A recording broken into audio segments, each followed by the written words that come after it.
பதிலுக்கு பதில் முல்லா கதைகள். ஒரு நாள் முல்லா ஒரு துணிக்கடைக்குச் சென்றார். அங்கு தலைப்பாகைகளும் விற்கப்பட்டன. தமக்கு ஒரு தலைப்பாகை வாங்க வேண்டும் என்ற நோக்கத்துடன் தான் முல்லா அங்கு சென்றார்.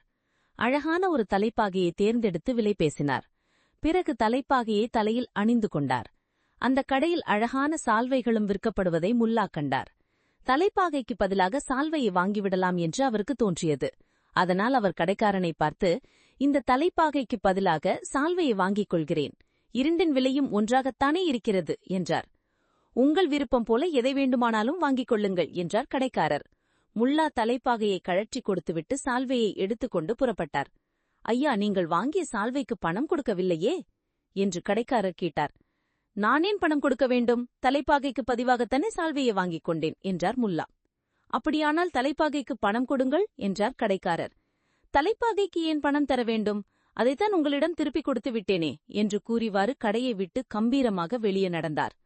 கடைக்காரருக்கு ஒன்றுமே விளங்கவில்லை. அவருடைய மூளை குழம்பிவிட்டது.